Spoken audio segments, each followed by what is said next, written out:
এই কোরআনের সমাবেশে বসার একটি আদব আছে না নাই?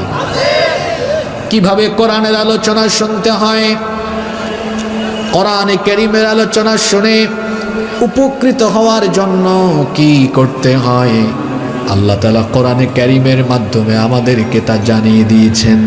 রব্বুল আলামিন বলছেন, ওয়া ইযা কুরিআল কুরআনু ফাসতামিউ লাহু ওয়া আনসিতু লাআল্লাকুম তুরহামুন। আর যখন কোরআন পাঠ হয় অর্থাৎ কোরআনের আলোচনা হয়, তখন তোমাদের দায়িত্ব কি শোনো, ফাসতামিউ লাহু, দিলের কান দিয়ে কোরআন শ্রবণ করো, ফুললি কনসেন্ট্রেট হয়ে আল্লাহর কালামের কথাগুলো শোনো, পরিবেশকে বিনষ্ট করো না, অমনোযোগী হয়ে যেও না। 2 নম্বর কাজ হলো ওয়া আনসিতু, কিপ সাইলেন্ট, চুপচাপ হয়ে যাও, নীরব হয়ে যাও, কোনো কথাবার্তা বলো না। কারণ যেখানে আল্লাহর কালামের কথা চলে সেখানে আল্লাহর গোলামের কথার কোনো দাম থাকতে পারে। এজন্য আল্লাহ বলেছেন, যখন কোরআন শুনবা 2টো কাজ করবা। নাম্বার 1, দিলের কান দিয়ে মনোযোগী হয়ে আল্লাহর কালাম শ্রবণ করো। আর 2 নাম্বার হলো নীরব হয়ে যাও, চুপচাপ হয়ে যাও। এই 2টো কাজ যদি তোমরা করতে পারো, আল্লাহ তাআলা বলছেন লাআল্লাকুম তুরহামুন, সম্ভবত আশা করা যায় তোমাদের উপরে আল্লাহর রহমত আসবে। আল্লাহর রহমত পেতে হলে আপনারা কয়টা কাজ করবেন? আরেকটু জোরে বলা যাবে? 1 নাম্বার, মনোযোগী থাকবো না অমনোযোগী হব। 2 নাম্বার, কথা বলবো না চুপচাপ হব। এই 2টা কাজ আপনারা করতে পারবেন তো ইনশাআল্লাহ? কমিটির পক্ষ থেকে আরো একটি ঘোষণা আপনাদেরকে জানিয়ে দেই, হয়তো আশেপাশে আজান হবে, কিন্তু এখানে আলোচনার শেষে জামাতে নামাজ অনুষ্ঠিত হবে। সুতরাং আপনাদের ভয়ের কোনো কারণে, চিন্তার কারণে আজান শুনলেই আমরা উঠাউঠি করব না ইনশাআল্লাহ। আমরা মোনাজাত পর্যন্ত এই 2টা কাজ করে বসে থাকতে পারবো তো ইনশাআল্লাহ? মনোযোগী থাকবো, নীরব থাকবো, আমরা যেন শেষ পর্যন্ত প্রতিটি কথা আমলের নিয়তে শুনতে পারি। আল্লাহ আমাদেরকে তৌফিক দান করেন। আমি শুনেছি অসংখ্য মা বোনেরা মাহফিলে এসেছেন। এই মা বোনদের সম্মান মর্যাদা ইসলামে কম না বেশি? নারীদের সম্মান ইসলামে অনেক বেশি। ইসলাম নারীদেরকে অনেক মর্যাদা দিয়েছে, আর ইসলামে নারীদের অবদানও পুরুষের চাইতে অনেক বেশি। সর্বপ্রথম ইসলাম কবুল করেছেন আপনারা না মহিলারা? জোরে বলেন। নাকি আপনারা খুব নিয়ে চুপচাপ থেকে উত্তরটা দিলেন? আদম আর হাওয়া নয়, সর্বপ্রথম ইসলাম কবুল করেছেন। নবীজি দাওয়াত আরম্ভ করলেন, প্রথমে ইসলাম কবুল করেছেন নবীজির স্ত্রী আমাদের মা আম্মাজান খাদিজা তাহেরা রাদিয়াল্লাহু আনহা। আপনার স্ত্রী আপনাকে ভালোবাসতে পারে, আপনাকে টেক কেয়ার করতে পারে, আপনার আনুগত্য করতে পারে, আপনাকে সম্মান করতে পারে, কিন্তু আপনার উপর ঈমান আনা এটা কিন্তু সহজ কথা নয়। আপনি এর প্রমাণ পেতে চান? আজকে বাসায় গিয়ে বলবেন আপনার স্ত্রীকে, ওগো শুনছো, আমি আজকে থেকে আল্লাহর ওলি হয়ে গেছি, তুমি আমার কাছে মুরিদ হও। ভাবি কি বলবে শুনবেন আপনি? তুমি যে কি জাতের মানুষ এটা আমার চাইতে ভালো আর এলাকার কেউ জানে? যত বড় হুজুর হন আর খেজুর হন, বউয়ের কাছে সবাই ধরা। যে উপজেলা চেয়ারম্যান হন আর এমপি হন আর মন্ত্রী হন, বউয়ের কাছে সবাই ধরা। ঠিক আছে কথা? একজন স্ত্রী তার স্বামীকে ভালোবাসতে পারে, অসুস্থ হলে পরে সারা রাত খেদমত করতে পারে, স্বামীকে সম্মান করতে পারে। একজন স্ত্রী তার স্বামীর সেবা করতে পারে, তাকে সময় দিতে পারে, ভালোবাসা দিতে পারে, কিন্তু ঈমান আনা এটা কিন্তু সহজ কথা নয়। কিরকম চরিত্র থাকলে পরে একজন স্ত্রীর সঙ্গে সঙ্গে নবুয়তের উপর ঈমান এনে ফেলেন? চিন্তা করেন, হেরা গুহায় আল্লাহর নবীর কাছে যখন সাইয়েদিনা জিবরিল আমিন কোরআন নিয়ে আগমন করলেন। আল্লাহর নবী ঘরের মধ্যে ফিরে আসলেন। বুখারীর বর্ণনা এসেছে, আল্লাহর নবী ঘরে ঢুকে বললেন, খাদিজা জাম্মিলুনি, আমাকে কম্বল দিয়ে ঢেকে দাও। লাকাদ খাশিতু আলা নাফসি, আমি আমার নফসের ব্যাপারে আশঙ্কা করছি। পুরো ঘটনা তিনি বললেন। পুরো ঘটনা শোনার পরে আম্মাজান খাদিজা আত-তাহেরা রাদিয়াল্লাহু আনহা বললেন, আমি আপনার সাথে 15 বছর ধরে সংসার করছি। 15 বছর এই সাংসারিক জীবনে আমি আপনাকে খুব কাছ থেকে দেখেছি। আপনার ওঠা বসা, চলাফেরা, চলনে বলনে কথনে আমি আপনাকে এমন এক ব্যক্তিত্ব দেখেছি, আপনার চলন বলন, ওঠা বসা, বিহেভিয়ার, এগুলো দেখলে মনে হয় এগুলো অন্যান্য সাধারণ মানুষের মতো নয়। আপনার চরিত্র প্রমাণ করে এগুলো নবুয়তি চরিত্র, পয়গম্বরী চরিত্র। এই জন্য আপনার কাছ থেকে এই ঘটনা শোনার পরে সর্বপ্রথম আমি আপনাকে নবী হিসেবে ঘোষণা দিয়ে সবার আগে আমি আপনার বিবি হয়ে আপনার উপরে ঈমান আনলাম। তিনি পড়ে নিলেন, লা ইলাহা ইল্লাল্লাহু মুহাম্মাদুর রাসূলুল্লাহ সাল্লাল্লাহু। সর্বপ্রথম ইসলাম কবুল করেছেন একজন নারী। আবার যখন ইসলামের জন্য জীবন দেওয়া দরকার তখনও পুরুষের আগে জীবন দিয়েছেন একজন নারী। সেই নারীর নাম হলো সুমাইয়া রাদিয়াল্লাহু আনহা। ইসলামে নারীদের অবদান যেমন বেশি, তেমনি নারীর মর্যাদাও ইসলামে কম না বেশি? কত বেশি একজন নারীর মর্যাদা শোনেন। জাহেলি যুগে কন্যা সন্তান জন্ম নিলে পরে সেই যুগের মানুষেরা কন্যা সন্তানকে জীবিত অবস্থায় কবর দিয়ে ফেলতো। সেই অজ্ঞতার যুগে একজন মহামানব পৃথিবীতে আগমন করলেন। তার জবান থেকে পৃথিবীতে প্রথম নারীর সম্মান আর মর্যাদার পক্ষে এত সুন্দর বক্তব্য বের হলো। আল্লাহর নবী এসে বললেন, তোমরা তোমাদের ঘরে মেয়ে সন্তান জন্ম নিলে মেয়েদেরকে জীবিত অবস্থায় কবর দিয়ে দিও না।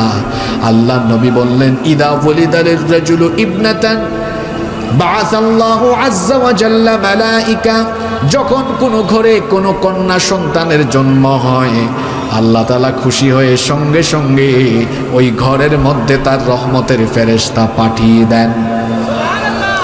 কোনো হাদিস আজ পর্যন্ত পাই নাই। এই যে হুজুর আমাদের বয়সে তো প্রবীণ, আমার উস্তাদদেরও উস্তাদ, এইরকম বয়সের মানুষ, তিনি তার জীবনে অনেক হাদিস পড়িয়েছেন, গবেষণা করেছেন। জিজ্ঞেস করে দেখেন ছেলের ব্যাপারে এইরকম কোনো হাদিসের কোনো কিতাবের ভেতরে নাই, কিন্তু মেয়ের ব্যাপারে এরকম হাদিস আছে। যখন কারো ঘরে কোনো মেয়ে সন্তানের জন্ম হয় আল্লাহ সঙ্গে সঙ্গে ওই ঘরের মধ্যে তার রহমতের ফেরেশতা পাঠিয়ে দেন। রহমতের ফেরেশতা এসে বলে, আসসালামু আলাইকুম আহলাল বাইত, ঘরবাসী প্রত্যেকটি মানুষের উপর সালাম। তারা এসে বলতে থাকে, যে ঘরে এই কন্যা সন্তানের জন্ম হলো এই ঘরের মানুষের উপরে আল্লাহর রহমত, আল্লাহর বরকত নাজিল হোক। এই কন্যা সন্তানকে যদি তার মা বাবা উত্তম, এই কন্যা সন্তানকে যদি তার মা বাবা আদর, স্নেহ, মমতা, ভালোবাসা দিয়ে লালন পালন প্রতিপালন করে, উত্তম শিক্ষায় শিক্ষিত করে, যদি সৎ পাত্রস্থ করে, আল্লাহর নবী বললেন ওই পিতা মাতাকে আল্লাহ আমার সাথে জান্নাত দিবে।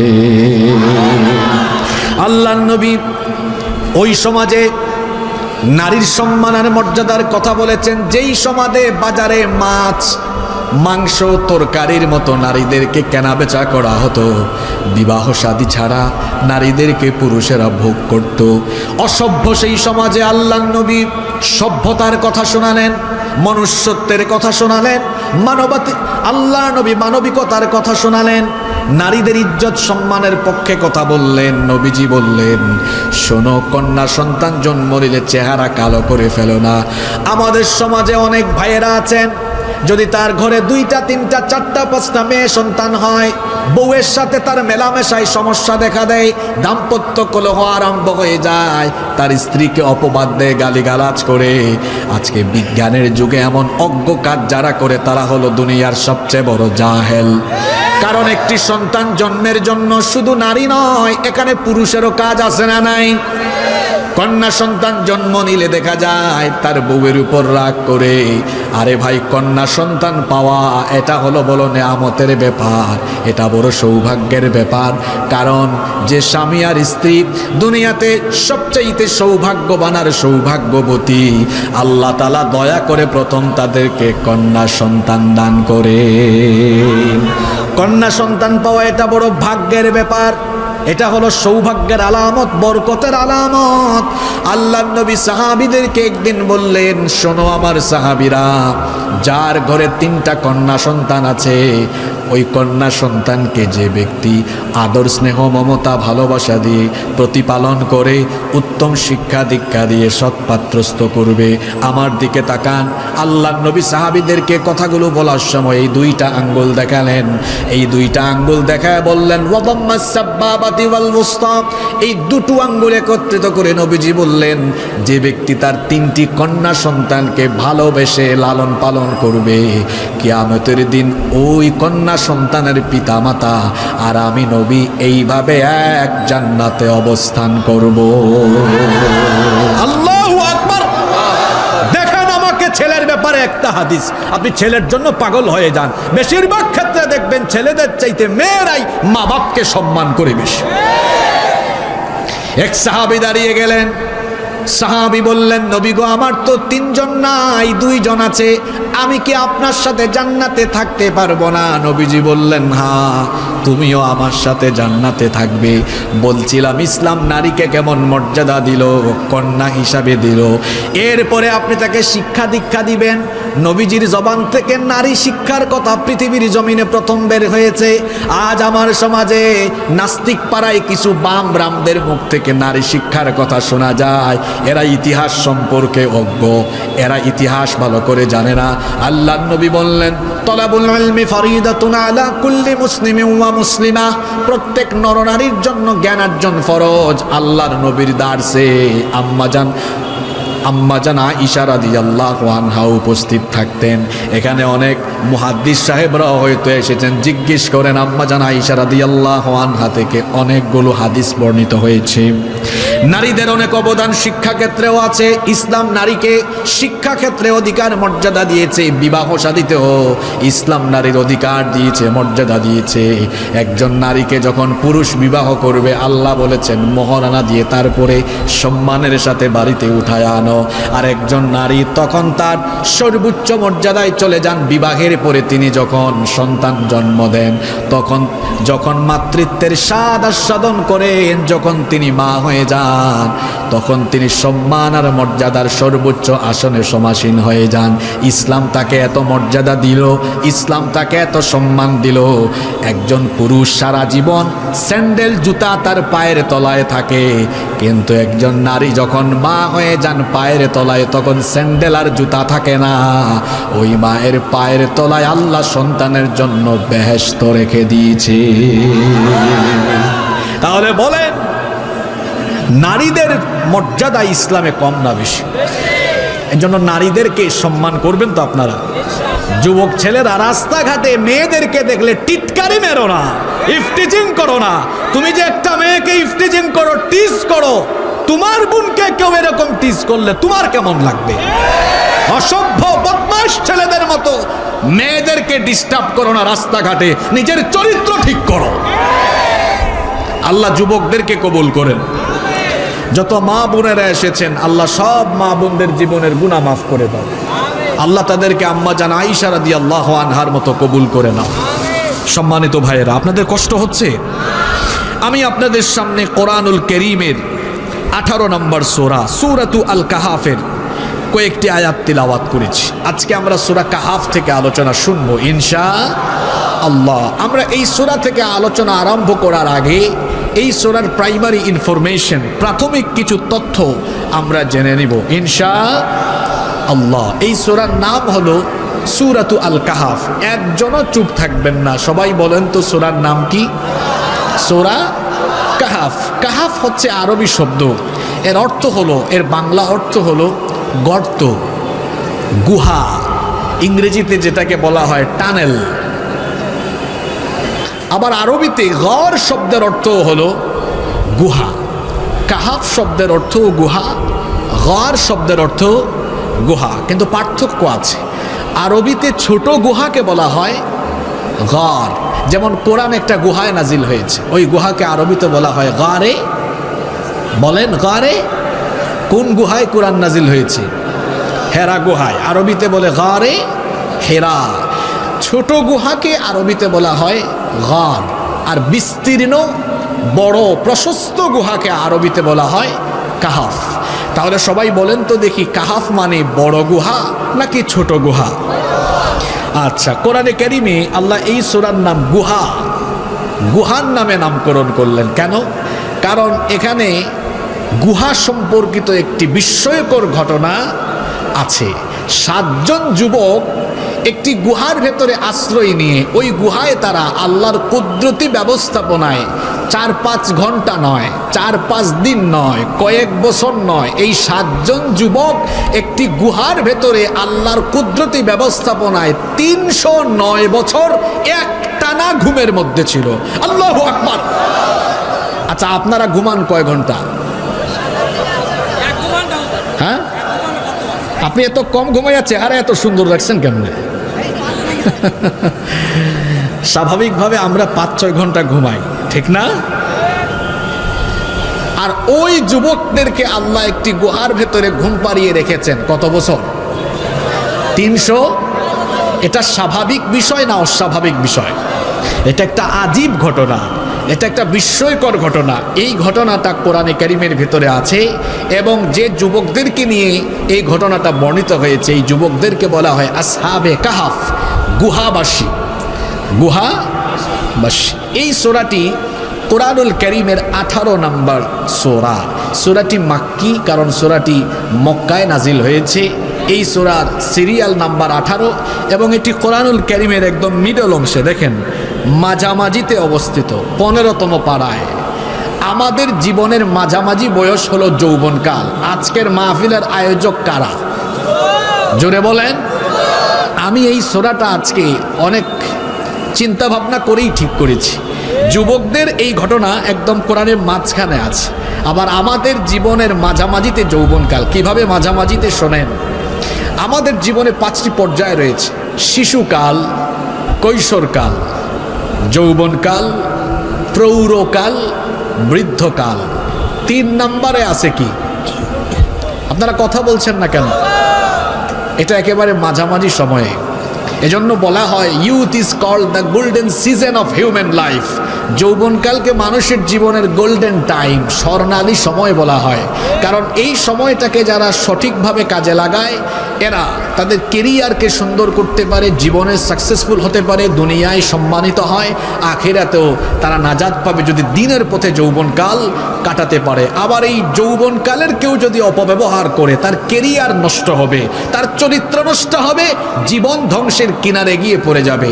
এজন্য যৌবনকালকে বলা হয় জীবনের সবচাইতে গুরুত্বপূর্ণ সময়, আর এটি একেবারে মাঝামাঝি সময়ে। এই সময়ে মানুষের শরীরে শক্তি কম থাকে না বেশি থাকে? এই শক্তি সামর্থ্যের সঠিক ব্যবহার করলে জীবনে সমৃদ্ধ হওয়া যায়, আর অপব্যবহার করলে জীবন একেবারে তছনছ হয়ে যায়। এজন্য যুবকরা হলো একটি সমাজ বা সভ্যতার মেরুদণ্ড। মেরুদণ্ড আছে কোথায় শরীরের? জোরে বলেন। মাঝখানে। মেরুদণ্ড বাঁকা হয়ে গেলে, মেরুদণ্ডে ঝামেলা হলে যেমন সোজা হয়ে দাঁড়ানো যায় না, একটি সমাজ সভ্যতার যুবকরা যদি নষ্ট হয়ে যায়, ওই সমাজ আর রাষ্ট্র কখনো মাথা উঁচু করে দাঁড়াতে পারে না। এজন্য আজ আমার দেশের যুব সমাজকে, আমার দেশের তরুণ সমাজকে নষ্ট করার জন্য, চরিত্রহীন করার জন্য ইসলাম বিরোধী গোষ্ঠী অপকৌশল অপচেষ্টায় রত রয়েছে। আমাদের যুবকদেরকে সচেতন হতে হবে, সাবধান হতে হবে। এদের কোনো চক্রান্তে কৌশলে পড়া যাবে না, সচেতন থাকতে হবে। আজকের এই তথ্য প্রযুক্তির এই যুগে প্রযুক্তির অপব্যবহার, এই দাজ্জালীয় ফিতনা দিয়ে যুবকদের চরিত্র নষ্ট করার অপচেষ্টা চলছে। এই যুবকদেরকে যদি ধ্বংস করে দেওয়া যায়, তাহলে মুসলিম উম্মার মেরুদণ্ড ভেঙে দেওয়া যাবে। আজ দেখুন ফিলিস্তিনে, চেচনিয়ায়, বসনিয়ায়, আরাকানে, কাশ্মীরে মুসলমানদের উপরে যে জুলুম চলছে, নির্যাতন চলছে, আর আমাদের যুবকরা ফ্রি ফায়ার খেলে, পাবজি খেলে, খেলা হয় ইন্ডিয়ায় আইপিএল, জুয়ায় বাজি ধরে সাতক্ষীরার ঝাউডাঙ্গায়। এই মুসলিম উম্মার যুবকেরা যদি, তাম দুনিয়ার মুসলিম উম্মার যুবকরা যদি উম্মা দরদি হয়ে যায় আর উম্মার পক্ষে ঐক্যবদ্ধ থাকে, তাহলে গোটা দুনিয়ায় ইসলামের বিরুদ্ধে ভূমিকা নেওয়ার সাহসও কেউ পাবে না। এজন্য যুবকদেরকে সচেতন হতে হবে। আল্লাহ আমার যুবক ভাইদেরকে কবুল করে নেন। আমরা এই সূরার প্রাথমিক তথ্য জানলাম। এবার আসুন এই সূরার ফজিলত কেমন আমরা হাদিস থেকে জেনে নিব ইনশাআল্লাহ। আপনাদের কষ্ট হচ্ছে না তো? সূরাতু আল কাহাফ, এই সূরাটি কোরআনুল কারীমের একটি বিশেষ ফজিলতপূর্ণ সূরা। এই সূরার ফজিলত সম্পর্কে অনেকগুলো হাদিস বর্ণিত হয়েছে। যেমন মুসলিম শরীফের বর্ণনায় হাদিস এসেছে, হাদিস বর্ণনাকারী সাহাবী হচ্ছেন আবু দারদা রাদিয়াল্লাহু আনহু। তিনি বলেছেন, রাসূল করিম সকলে আমার সঙ্গে মহব্বতে পড়েন সাল্লাল্লাহু আলাইহি ওয়াসাল্লাম বলেছেন, মান হাফিযা 10 আয়াতিন মিন আউয়ালি সূরাতিল কাহফি উসিমা মিন ফিতনাতিদ দাজ্জাল। আল্লাহর নবী বলেছেন, যে ব্যক্তি সূরা কাহফের প্রথম দিকের 10টি আয়াত মুখস্থ করবে, আল্লাহ তাআলা তাকে দাজ্জালের ফিতনা থেকে বাঁচিয়ে দিবেন। ওয়া ফি রিওয়ায়াতিন উখরা, অন্য রিওয়ায়াতে এসেছে, মান হাফিযা 10 আয়াতিন মিন আখিরি সূরাতিল কাহফি উসিমা মিন ফিতনাতিদ দাজ্জাল।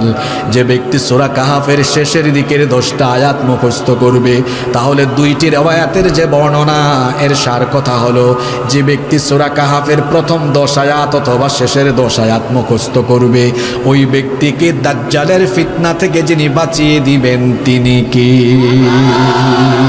দাজ্জাল কি পৃথিবীতে এসেছে না আসবে? দাজ্জাল চলে এসেছে, দাজ্জালের জন্ম হয়ে গিয়েছে। আল্লাহর নবী বলেছেন, ইন্নাহু ফি বাহরিল ইয়ামেন আও ফি বাহরিশ শাম। আল্লাহর নবী বলেছেন, দাজ্জালকে ইয়ামেন কিংবা শামের কোনো এক অচেনা দ্বীপের মধ্যে বন্দী করে রাখা হয়েছে। তামিমদারির লম্বা হাদিস আছে, যেই তামিমদারি 30 জন লোককে নিয়ে, লাখাম আর জুজাম গোত্রের 30 জনকে নিয়ে নৌ ভ্রমণে বের হয়েছিলেন। দাজ্জালের সাথে তাদের কথোপকথন হয়েছে। দাজ্জালকে একটি অচেনা দ্বীপের মধ্যে আল্লাহ শিকল বন্দী করে রেখেছেন। দাজ্জাল চলে এসেছে, দাজ্জালের জন্ম হয়েছে, কিন্তু দাজ্জালকে আল্লাহ বন্দী করে রেখেছেন। পৃথিবীতে দাজ্জাল হঠাৎ করে আত্মপ্রকাশ করবে, জন্ম হয়েছে কিন্তু আত্মপ্রকাশ করবে পরে। ইমাম মাহদী আলাইহিস সালামের আগমনের পরে গোটা দুনিয়াতে ফিতনা ছড়িয়ে দেওয়ার জন্য দাজ্জালের আগমন হবে। আগামীর পৃথিবীতে দাজ্জাল আসবে, এসে গোটা দুনিয়াতে তার দাজ্জালীয় ফিতনা চালাবে। পৃথিবীতে যত নবী এবং রাসূল এসেছেন, সকল নবী এবং রাসূল তার উম্মতকে দাজ্জালের ফিতনার ব্যাপারে সতর্ক করেছেন। এজন্য আল্লাহর নবী বলেছেন, মা মিন নাবিয়্যিন ইল্লা ওয়াকাদ আনযারা উম্মাতাহুল আ'ওয়ারাল কাযযাব। আল্লাহর নবী বলেছেন, এমন কোন নবী রাসূল নাই যে নবী রাসূল তার উম্মতকে দাজ্জালের ফিতনার ব্যাপারে সতর্ক করেন নাই। অর্থাৎ সকল নবী এবং রাসূল তাদের উম্মতকে দাজ্জালের ফিতনার ব্যাপারে সতর্ক করেছেন। দুনিয়া সৃষ্টির পর থেকে নিয়ে আজ পর্যন্ত, আজ থেকে নিয়ে কিয়ামত পর্যন্ত দুনিয়াতে যত ফিতনা হয়েছে, যত ফিতনা হবে, সকল ফিতনার মধ্যে ভয়ঙ্কর ফিতনা হলো দাজ্জালের ফিতনা। এই দাজ্জালের ফিতনা থেকে বাঁচায়া দিবেন যিনি, তিনি কি? আমল নবীজি শিখায়া দিলেন। একটা সূরার কথা বললেন, সূরার নাম হলো সূরাতু, জোরে বলেন মা বোনেরাও শোনেন, সূরা কাহফের প্রথম দিকের 10টা আয়াত অথবা শেষের 10টা আয়াত আপনারা মুখস্থ করবেন, তাহলে দাজ্জালের ফিতনা থেকে আমাদেরকে যিনি হেফাজত করবেন তিনি কি? আবার এই সূরার আরো অনেক ফজিলত রয়েছে। আল্লাহর নবী বলেছেন, মান ক্বরাআ সূরাতাল কাহফি ফি ইয়াউমিল জুমআতি আযা লাহু মিনান নূরি মা বাইনাল জুমআতাইন। আজকের রাত হলো জুমার রাত, আগামীকালের দিন হলো জুমার দিন। আল্লাহর নবী বলেছেন, জুমার দিনে সূরা কাহফ তেলাওয়াতের প্র্যাকটিস করো, আমল করো। জুমার দিনের সিলেবাস হলো জুমার দিনে সূরা কাহফ তেলাওয়াত করবেন।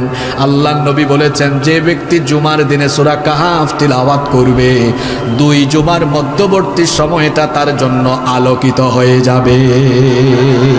আল্লাহর নবী আরো বলেছেন, আল্লাহর নবী বলেছেন, মান ক্বারা সূরাতাল কাফি ফি ইয়াউমিল জুমআতি সাতালাহু নূরুম মিন তাহতি কদামিহি ইলা আনানিস সামা। আল্লাহর নবী বলেছেন, যে ব্যক্তি জুমার দিনে সূরা কাহফ তেলাওয়াত করবে, ওই ব্যক্তির পায়ের তলা থেকে আকাশ পর্যন্ত আল্লাহ এই মাঝখানের জায়গাটুকু নূর দিয়ে পরিপূর্ণ করে দিবেন। ইউদিউ বিহি ইয়াউমাল কিয়ামাহ, সূরা কাহফ তার জন্য কিয়ামতের দিন নূর হয়ে যাবে, যে নূর দিয়ে সে পুলসিরাত পার হয়ে যেতে পারবে। আবার যে ব্যক্তি সূরা কাহফ জুমার দিনে তিলাওয়াত করবে, নবীজি বলেছেন গুফিরা লাহু মা বাইনাল জুমআতাইন, দুই জুমার মধ্যবর্তী সকল সগীরা গুনাহগুলো আল্লাহ মাফ করে দিবে। এই জন্য জুমার দিনে আমরা যে সূরা তেলাওয়াত করব, সূরার নাম কি? আস্তে বলবেন না, জোরে বলেন, সূরার নাম কি? আল্লাহর নবী আরো বলেছেন, মান ক্বারা সূরাতাল কাফি ফি ইয়াউমিল জুমআতি ফাহুয়া মাসুমুন ইলা 8 আইয়ামিন মিন কুল্লি ফিতনাতিন তাকুন। আল্লাহর নবী বলেছেন, যে ব্যক্তি সূরা কাহফ তিলাওয়াত করবে জুমার দিনে, যে ব্যক্তি সূরা কাহফ পড়বে জুমার দিনের পরবর্তী 8 দিন দুনিয়ার সকল ফিতনা থেকে যিনি তাকে হেফাজত করবেন, জুড়ে বলেন তিনি কি? তাহলে সূরা কাহফ আপনারা জুমার দিনে পড়বেন তো? ইনশাআল্লাহ। আওয়াজ তো ছোট হলো, পড়বেন তো সবাই? আল্লাহ সবাইকে তৌফিক দান করেন। দেখেন, আমরা ধারাবাহিক তাফসীর শুরু করেছি। প্রথমে আমরা সূরার কিছু তথ্য জানলাম, দ্বিতীয় পর্যায়ে সূরার ফজিলত জানলাম। এবার আসেন এই সূরার শানে নুজুল, সাবাবুন নুজুল, নাজিলের কারণ আমরা জানবো। কোরআনের প্রতিটি সূরা নাজিলের কিছু হিস্ট্রি, ব্যাকগ্রাউন্ড আছে, যেটাকে বলা হয় সাবাবুন নুজুল বা শানে নুজুল। এই সূরা নাজিল হওয়ার পেছনে একটি বিরাট বড় কারণ আছে। কোন পরিস্থিতিতে, কোন প্রেক্ষাপটে এই সূরা নাজিল হলো শুনেন। এই সূরাটি আল্লাহর নবীর মাক্কি জিন্দেগির মাঝামাঝি সময়ে নাজিল হয়েছে। আল্লাহর নবীর নবুয়তি জীবনকে দুই ভাগে ভাগ করা হয়। তিনি 13 বছর মক্কায় ছিলেন, এই জন্য 13 বছরের মক্কার জীবনকে বলা হয় মাক্কি জীবন। এরপরে হিজরত করে মদিনায় চলে গেলেন, পরবর্তী 10 বছর ওফাতের আগ পর্যন্ত মদিনায় থাকলেন, এই জন্য ওই সময়টাকে বলা হয় মাদানী জীবন। বুঝতেছেন তো আপনারা? তাইলে একটা হলো মাক্কি জীবন আর একটা হলো মাদানী জীবন। এই সূরা আল কাহফ, এটা নবীজির মাক্কি জিন্দেগির একেবারে মাঝামাঝি সময়ে নাজিল হয়েছে। তখন ইসলাম আর মুসলমানদের উপরে চরম সংকট, চরম দুর্দিন চলছে। মাঝামাঝি সময়ে চতুর্দিকে নির্যাতন, নিপীড়ন, ভয়াবহ এক অবস্থা। আল্লাহর নবী কাফিরদের চোখের সামনে বড় হয়েছেন। কাফিরদের চোখের সামনে তার শিশুকাল গেল, কৈশোরকাল গেল, যৌবন পেরিয়ে 40 বছর বয়সে আল্লাহর নবী যখন নবুয়তের দাওয়াত আরম্ভ করলেন। বাংলাদেশের এখন এক হুজুর আছেন, উনাকে হুজুর বলতেও কষ্ট লাগে, কারণ স্টেজে উঠে এই বাবার জিকির, ওই বাবার জিকির, এমন হুজুর আছে না নাই? এখন এই হুজুর ভেজাল লাগিয়ে দিয়েছে, দুই ভাগ হয়ে গিয়েছে। নবুয়ত নিয়ে দেখা গিয়েছে দ্বিমুখী বক্তব্য। আসলে আল্লাহর নবীর নবুয়ত নির্ধারিত হয়েছে আসমান জমিন সৃষ্টির 50,000 বছর আগে। কারণ আসমান জমিন সৃষ্টির 50,000 বছর আগে আল্লাহ তাআলা তাকদীরকে লিপিবদ্ধ করেছেন। সর্বপ্রথম আল্লাহ কলম সৃষ্টি করেছেন। আউয়ালু মা খালাকাল্লাহুল কলম, সর্বপ্রথম আল্লাহ কলম সৃষ্টি করলেন। কলম সৃষ্টি করে আল্লাহ কলমকে আদেশ করলেন, উক্তুব, কলম তুমি লিখো। কলম তখন আল্লাহকে প্রশ্ন করলো, মাযা আকতুব, আমি কি লিখব? আল্লাহ তাআলা তখন বললেন, উক্তুব মা হুয়া কাইনুন ইলা ইয়াউমিল কিয়ামা, কিয়ামত পর্যন্ত যা ঘটবে সব তুমি লিখো। আল্লাহর আদেশ শুনে কলম তখন কিয়ামত পর্যন্ত সকল কিছু লেখা আরম্ভ করলো। তাকদীর লিপিবদ্ধ হয়েছে তখনই। আল্লাহর নবী সহ পৃথিবীর সমস্ত নবীদের নবুয়ত এটা নির্ধারিত হয়েছে তখন। আসমান জমিন সৃষ্টির 50,000 বছর আগে সকল নবী রাসূলের নবুয়ত নির্ধারিত হয়েছে, ফিক্সড হয়েছে। কিন্তু নবুয়তের দাওয়াত নবীজি আরম্ভ করেছেন 40 বছর থেকে। 40 বছরের আগে নবীজি কোনোদিনও কাউকে ঈমানের দাওয়াত দেন নাই। তাহলে আমরা বাড়াবাড়ি না করে এভাবে বলতে পারি, নবীজির নবুয়ত নির্ধারিত হয়েছে আসমান জমিন সৃষ্টির 50,000 বছর আগে, আর দাওয়াত নবীজি আরম্ভ করেছেন 40 বছর পরে। আর কোনো ভেজাল আছে কোথায়? জোরে বলেন, ভেজাল আছে? কোনো ভেজাল নাই। নবীজি আমাদের কাছে অনুসরণীয়, অনুকরণীয়। আল্লাহর নবীকে নিয়ে আমরা কোনো বাড়াবাড়ি করতে চাই? বলছিলাম সূরা কাহাফের কথা, এটা নাজিল হয়েছে মাক্কি জিন্দেগির মাঝামাঝি সময়ে। অবস্থা তখন খুবই কঠিন। আল্লাহর নবী কাফিরদের চোখের সামনে বড় হয়েছেন। কাফিরদের চোখের সামনে তার শিশুকাল গেল, কৈশোরকাল, যৌবনকাল পেরিয়ে 40 বছর যখন হলো, নবীজি যখন এবার তাদেরকে দাওয়াত দিলেন, তখনই তাদের মাথা খারাপ হয়ে গেল। তারা বলল, তোমার মতো এতিম ছেলে, তোমার মতো এতিম মানুষ, তোমার মতো দরিদ্র ব্যক্তি হঠাৎ করে নবী হয় কেমনে? তুমি তো আমাদের চোখের সামনে বড় হয়েছো, গরিব ঘরের সন্তান, তুমি এতিম, তোমার মতো এতিম মানুষ কেমনে নবী হয়? তারা নবীজির দাওয়াতকে প্রত্যাখ্যান করলো। আল্লাহর নবীকে তারা প্রাথমিক পর্যায়ে গালিগালাজ করলো। আল্লাহর নবীকে 40 বছরের চরিত্র দেখে আল্লাহর নবীকে কাফেরে মুশরিকরাই আল আমিন উপাধি দিয়েছিল।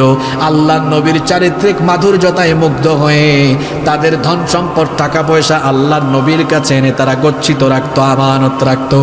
কিন্তু যখনই নবীজি কোরআনের দাওয়াত আরম্ভ করলেন, তখন আল আমিন হয়ে গেলেন পাগল, আল আমিন হয়ে গেলেন জাদুকর, আল আমিন হয়ে গেলেন মিথ্যাবাদী, আল আমিন হয়ে গেলেন গণক। নাউজুবিল্লাহ।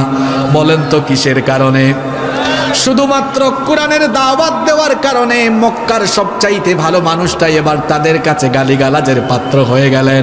শুধুমাত্র কোরআন প্রচারের কারণে আজও দুনিয়াতে কাফের মুশরিকদের চরিত্র লালনকারী মানুষ দুনিয়াতে আছে।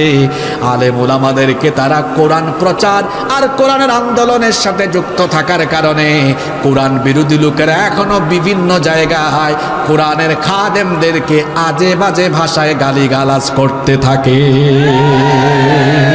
কি গো ভাই, এমন মানুষ তো নাই এখন। হুজুর দেখলেই মৌলবাদী, হুজুর দেখলেই জঙ্গিবাদী, হুজুর দেখলেই কিছু মানুষের দেখা যায় অ্যালার্জি ছাড়াই চুলকানি। এরকম মানুষ আছে না নাই? উলামায়ে কেরাম হলেন নবীগণের ওয়ারিস। ইন্নাল উলামা ওয়ারাসাতুল আম্বিয়া। উলামায়ে কেরাম হলেন নবীগণের ওয়ারিস। নবীদেরকে দেখলে ইসলাম বিরোধীদের জ্বালাও পোড়াও হতো, ইসলাম বিরোধীদের কলিজার মধ্যে আগুন ধরে যেত। নবীদের ওয়ারিস আলেম উলামাদেরকে দেখলে যাদের জ্বালা পোড়া সৃষ্টি হয়ে যায়, এই লোকগুলোকে যদি কোরআনের ল্যাবরেটরিতে নিয়ে এদের রক্ত পরীক্ষা করা হয়, দেখবেন এদের রক্তের ভেতরে আবু জাহেলের ভাইরাস রয়েছে। এমন মানুষ তো পৃথিবীতে নাই। আমি আবার আমাদের দেশের কথা বলছি না, কারণ আমরা তো কোনো কথা বললে কিছু মানুষ বসেই থাকে, নিজের গায়ের উপর জোর করে টেনে নেয়। আছে না নাই? কিছুদিন আগে এক জায়গায় সূরা কাসাস থেকে ফেরাউনের আলোচনা শুরু হয়েছে। ইন্না ফিরআউনা আলা ফিল আরদ, এই আয়াতের তাফসীর আরম্ভ হয়েছে। কিছুক্ষণ পরে কমিটি থেকে এক ভাই নোটিশ করেছে, হুজুর এই সূরা থেকে আলোচনা বাদ দিলে ভালো হয় না, পরিস্থিতি সুবিধার না। আমি বললাম, ফেরাউন তো মিশরে ছিল, ফেরাউনের পরিস্থিতি আপনি আপনার আশপাশে নিয়ে আসলেন কেন? তো কিছু মানুষ এরকম আছে, কোনো বিষয়ে আলোচনা হলে সে নিজেই জোর করে তার গায়ের উপরে নিয়ে নেয়। আপনাদের সাতক্ষীরায় আমি গত বছর এসেছিলাম, এই আগরদারি মাদ্রাসায়। আমি সূরা আলাক থেকে আলোচনা করেছিলাম। আমি যাওয়ার সময় আমাকে হামলা করার চেষ্টা করা হয়েছে। এই সাতক্ষীরার কথা আমি বলছি। যদি এরা এখানে থাকে, এদের শুনে রাখা দরকার, সূরা আলাকের আলোচনা তুমি তোমার গায়ের উপরে টেনে নিয়েছো কেন? তার মানে ইসলাম বিরোধী চরিত্রের সাথে তোমার চরিত্রের মিল আছে, জনগণ বুঝতে পেরেছে। তুমি আলেম উলামার সাথে বেয়াদবি করো, আল্লাহ তোমাকে মরার আগে বেইজ্জত করে ছাড়বেন। ইজ্জত সম্মানের মালিক কে? ইজ্জত সম্মানের মালিক কে? আমরা যখন কোরআন থেকে কথা বলি, আমরা কিছু হারানোর ভয়ে কথা বলি না, কারণ আমাদের হারানোর কিছুই নাই। আমাদের হারানোর কিছুই নাই। মাঝে মাঝে চেয়ারে বসে কিছু মানুষের মাথা ঠিক থাকে না, যে আমাদের অবস্থা মাঝে মাঝে হয় এমন, যে যখন বসে যায় চেয়ারে উঠে যায় তখন গিয়ারে। চেয়ারে বসে গিয়ার বাড়াইয়া দিয়েন না, আমার চেয়ারের দিকে তাকান। আমার চেয়ারে 40 মিনিট আগে আরেক বক্তা ছিলেন, আসরের আগে আরেকজন ছিল। চেয়ার কয়টা? কথা বলেন না কেন? মানুষ কি একজন? আপনি যে চেয়ারে বসে ফুটানি করছেন, ইসলামের বিরুদ্ধে কথা বলছেন, আলেম উলামার সাথে বেয়াদবি করছেন, সাবধান হয়ে যান। চেয়ারের জায়গায় থাকবে, কিছুদিন পরে চেয়ারে আপনি থাকবেন না।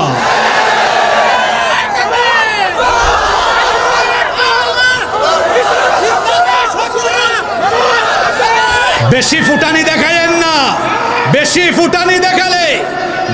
ফুটানি দেখালে টাকলা মুরাদের মতো পরিণতি হবে। কি বলেছিল?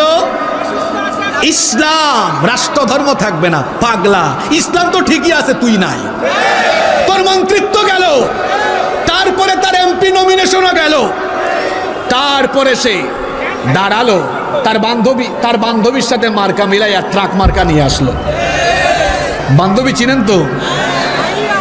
দুজনের ট্রাকই রাস্তা থেকে খাদে পড়ে গেল। আপনারা আমার কথাগুলোকে ভিন্ন খাতে প্রবাহিত করবেন না। আমি যেটা বুঝাতে চেয়েছি, এই দেশে আপনি যাই করেন না কেন, এদেশের মানুষের ধর্মীয় সেন্টিমেন্ট বুঝে আপনাকে কাজ করতে হবে। আপনি যতক্ষণ ইসলামের পক্ষে থাকবেন, এদেশের মানুষ আপনাকে সম্মানের সাথে চেয়ারে বসায় রাখবে। যখন আপনি ইসলামের বিরুদ্ধে চলে যাবেন, এদেশের মানুষ আবার টাকলার মতো জোর করে একেবারে নামায়া বেইজ্জত করে ছাড়বে। এজন্য আমরা ইসলামের পক্ষে থাকব। আমাদের সম্মান বাড়ায় দিবেন কে? মর্যাদা বাড়ায় দিবেন কে? আল্লাহ আমাদেরকে বুঝার তৌফিক দান করেন। বলছিলাম, আল্লাহর নবীকে কাফিররা গালিগালাজ করত কিসের দাওয়াতের কারণে? জোরে বলেন। তাহলে বোঝা গেল, কোরআনের আন্দোলনের পথে চলে কোরআনের দাওয়াত দিলে গালিগালাজ আসতে এটা অস্বাভাবিক কিছু। এত গালিগালাজ করে কিন্তু নবীজি দাওয়াত থামান না। এবার তারা শারীরিক নির্যাতন আরম্ভ করলো। আহারে সাফা পাহাড়ে কাফির মুশরিকের দল নবীজিকে রক্তাক্ত করলো। শুধু তাই নয়, আল্লাহর নবীর সাহাবীদের উপরও নির্যাতন আরম্ভ হলো। কিন্তু নবীজি দাওয়াত থামান না। কাফের মুশরিকরা মিটিং ডাকলো। মিটিং ডাকার পরে তারা পারস্পরিক নেতারা কথা বলল। শোনো, তারা বলল, মুহাম্মদ, আমরা বলি সাল্লাল্লাহু আলাইহি ওয়াসাল্লামকে আমরা কোনোভাবেই থামাতে পারছি না। আমরা যতই থামাতে চাই, সে আরো বেশি দাওয়াতি কাজ করে। কেমনে থামাবো? সে যে বলে সে নাকি নবী, তাকে নাকি নবুয়ত দেওয়া হয়েছে, তার কাছে নাকি আসমানি কিতাব নাজিল হয়। আমরা তো নবুয়ত বুঝি না, আসমানি কিতাবও আমরা বুঝি না। শুনেছি মদিনায় ইহুদি আলেমরা আছে, ইহুদি পণ্ডিতরা আছে। চলো আমাদের কিছু প্রতিনিধিকে আমরা মদিনায় পাঠাই, সেখানে গিয়ে ইহুদি পণ্ডিতদের সাথে তারা কথা বলুক। নবুয়ত আর আসমানি কিতাব তারা বুঝে, তারা আমাদেরকে ভালো কিছু পরামর্শ দিতে পারে। এবার মিটিং করে তারা সিদ্ধান্ত নিল, তারা তাদের দুজন প্রতিনিধিকে মদিনায় পাঠাবে। একজন হলো নজর বিন হারিস, আরেকজন হলো উকবা বিন আবি মুআইত। এই দুই কাফেরকে প্রতিনিধি বানিয়ে তারা মদিনায় পাঠালো। মদিনায় গিয়ে তারা ইহুদি আলেমদেরকে বলল, আমরা আপনাদের কাছ থেকে বুদ্ধি ধার করে নিতে এসেছি, আমরা এসেছি পরামর্শ নেওয়ার জন্য। ইহুদি পণ্ডিতরা বলল, কি বিষয়ে পরামর্শ নিতে চাও? তারা বলল, আমরা এসেছি আমাদের এলাকারই এক লোক। তারা বলল, মুহাম্মদ, আমরা বলি সাল্লাল্লাহু আলাইহি ওয়াসাল্লাম আমাদের চোখের সামনে বড় হয়েছে, 40 বছর আমাদের চোখের সামনেই ছিল, কোনো অসুবিধা ছিল না। হঠাৎ করে সে বলে সে নাকি নবী হয়েছে, তাকে নাকি নবুয়ত দেওয়া হয়েছে, তাকে নাকি আসমানি কিতাবও দেওয়া হয়েছে। এখন আমরা তো নবুয়ত বুঝি না, আসমানি কিতাবও বুঝি না, এই ব্যক্তি আসল না নকল আমরা কেমনে বুঝবো? ইহুদিরা তখন বলল, তার ব্যাপারে তোমাদেরকে পরামর্শ দেওয়ার আগে তোমাদের কাছে আগে তার ব্যক্তিত্ব সম্পর্কে জানতে চাই। তখন তারা বলল, মিথ্যা বলে লাভ নাই, সে এমন এক চরিত্রের মানুষ, আজ পর্যন্ত তার জবান থেকে কোনোদিনও মিথ্যা কথা বের হয় নাই। জীবনে আমরা কোনোদিন তাকে মিথ্যা বলতে শুনি নাই। কখনো সে মিথ্যা বলে না, কখনো সে মানুষকে কষ্ট দেয় না, কষ্ট পেয়েছে কষ্ট দেয় না, দুঃখ পেয়েছে দুঃখ দেয় না, কোনো কিছু আমানত রাখা হলে তার খেয়ানত করে না। ইহুদি পণ্ডিতেরা এই দুই কাফেরের মুখ থেকে এই কথা শুনে তারা বলল, তোমরা যেমন করে তার ব্যাপারে বর্ণনা দিলে, এই বর্ণনা শুনে তো মনে হলো এগুলো সাধারণ মানুষের চরিত্র নয়, এগুলো তো পয়গাম্বরী চরিত্র। আল্লাহু আকবার। ইহুদি পণ্ডিতরা বলল, ঠিক আছে, তোমাদেরকে 3টা প্রশ্ন শিখায় দেই, তাকে গিয়ে 3টা প্রশ্ন করো। যদি সে 3টা প্রশ্নের জবাব দিতে পারে তাহলে বুঝবা সে সত্যি নবী, যদি সে উত্তর দিতে না পারে বুঝবা তার মধ্যে ঝামেলা আছে। 3টা প্রশ্ন শিখায় দিল, যাও তাকে গিয়ে প্রশ্ন করো। ওই গুহাবাসী যুবকদের সম্পর্কে, কেন তারা গুহার ভেতরে গিয়েছিল, কতদিন থেকে ছিল, বিস্তারিত ঘটনা তোমাদেরকে শোনাতে বলো। 2 নাম্বার প্রশ্ন গিয়ে করো রূহ সম্পর্কে। তবে কোন মুফাসসির বলেছেন 2 নাম্বার প্রশ্ন ছিল মুসা আলাইহিস সালাম এবং খাদির আলাইহিস সালামের ব্যাপারে। 3 নাম্বার প্রশ্ন গিয়ে করো ওই ব্যক্তি সম্পর্কে যাকে আল্লাহ দুনিয়ার পূর্ব থেকে পশ্চিম পর্যন্ত সফর করিয়েছেন, যার নাম হলো জুলকারনাইন। ওই জুলকারনাইনের কাহিনী শোনাতে বলো। এই মোট প্রশ্ন তারা শিখিয়ে দিল কয়টা? আরো জোরে বলেন কয়টা? আরো জোরে। 1 নাম্বার আসহাবে কাহাফ সম্পর্কে প্রশ্ন করো। 2 নাম্বার রূহ অথবা মুসা এবং খাদিরের আলাইহিস সালামের ব্যাপারে জিজ্ঞেস করো। 3 নাম্বার জুলকারনাইনের ব্যাপারে প্রশ্ন করো। বলেন তো 3টা ঘটনা এটা নবীজির যুগের নাকি নবীজির আগের? তাহলে বলেন তো নবীজির আগের ঘটনা, শত শত হাজার হাজার বছর আগের ঘটনা আল্লাহ না জানালে জানা কি সম্ভব কিনা? এই 2 কাফের মক্কায় চলে গেল। মক্কায় গিয়ে বাকি কাফেরদেরকে এটা অবহিত করলো। সব কাফেররা মিলে এবার নবীজির কাছে গেল। তারা গিয়ে বলল, মুহাম্মদ, আমরা বলি সাল্লাল্লাহু আলাইহি ওয়াসাল্লাম, তোমাকে আমরা 3টা প্রশ্ন করব। যদি 3টা প্রশ্নের জবাব দিতে পারো তাহলে আমরা বিশ্বাস করব তুমি নবী। নবীজি তখন বললেন, ঠিক আছে, কোনো অসুবিধা নাই, তোমরা তোমাদের 3টা প্রশ্ন করো। এবার তারা 3টা প্রশ্ন আরম্ভ করলো। 1 নাম্বার প্রশ্ন করলো আসহাবে কাহাফ সম্পর্কে। 2 নাম্বার প্রশ্ন রূহ অথবা মুসা এবং খাদির আলাইহিস সালামের ব্যাপারে। 3 নাম্বার প্রশ্ন করলো জুলকারনাইনের ব্যাপারে। আল্লাহর নবী 3টা প্রশ্ন শুনলেন। 3টা প্রশ্ন শুনে বললেন, ঠিক আছে, তোমাদের প্রশ্নের জবাব আমি আগামীকাল দিব। কোন দিন? জোরে বলেন। কাফিররা চলে গেল। নবীজি ভেবেছিলেন কাফিররা যাওয়ার পরে জিবরিল আমার কাছে ওহী নিয়ে আসবে, অথবা রাতের বেলা আল্লাহ ওহী নাজিল করে আমাকে জানিয়ে দিবেন, আর পরের দিন অর্থাৎ আগামীকাল আমি উত্তর দিয়ে দিব। কিন্তু অবস্থা ঘটলো তার ব্যতিক্রম। জিবরিল আসলেন না, নবীজির কাছে ওহীও নাজিল হলো না। পরের দিন কাফিররা এসে বলল, মুহাম্মদ, আমরা বলি সাল্লাল্লাহু আলাইহি ওয়াসাল্লাম, তোমাকে যে 3টা প্রশ্ন করেছিলাম, বলেছিলে আজকে জবাব দিবে, তো জবাব দাও। নবীজি চুপচাপ। এক কাফির আরেক কাফিরের দিকে তাকায়, কয় ঘটনা কি?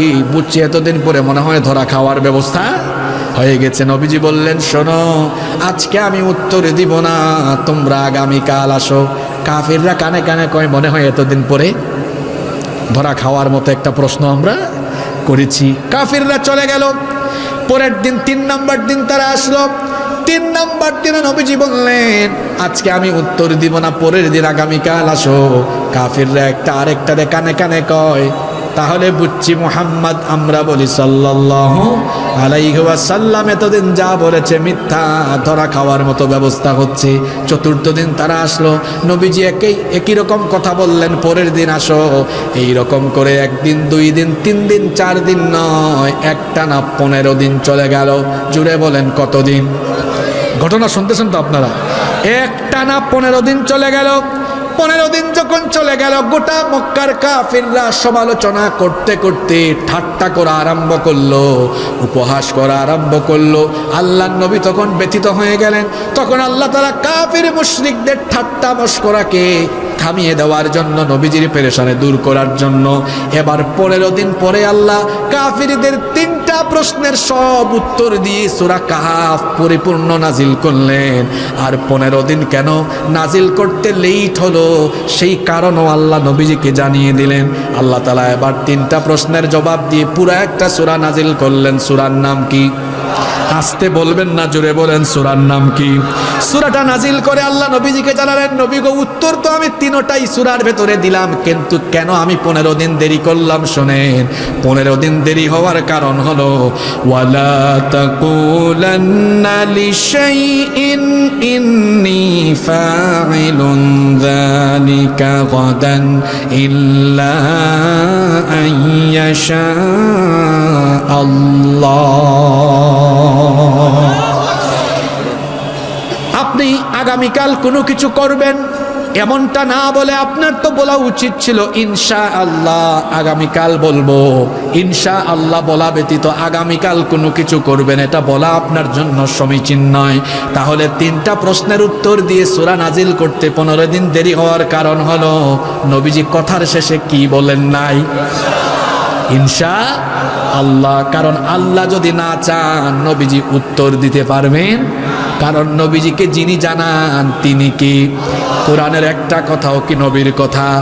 আল্লাহ তাআলা বলছেন ওয়া মা ইয়ানতিকু আনিল হাওয়া ইন হুয়া ইল্লা ওয়াহয়ুন ইউহা। আমার নবী তার প্রবৃত্তিকে অনুসরণ করে কোনো কথা বলেন না, বরং আমার তরফ থেকে যা ওহী আসে তাই তিনি বলেন। যদি তিনি নিজে থেকে বানিয়ে কোনো কথা বলে ফেলতেন আমি কি করতাম শোনো, ওয়ালাউ তাকাওয়ালা আলাইনা বাদাল আকাওয়িল লা আখাযনা মিনহু বিল ইয়ামিন সুম্মা লাকাতানা মিনহুল ওয়াতিন।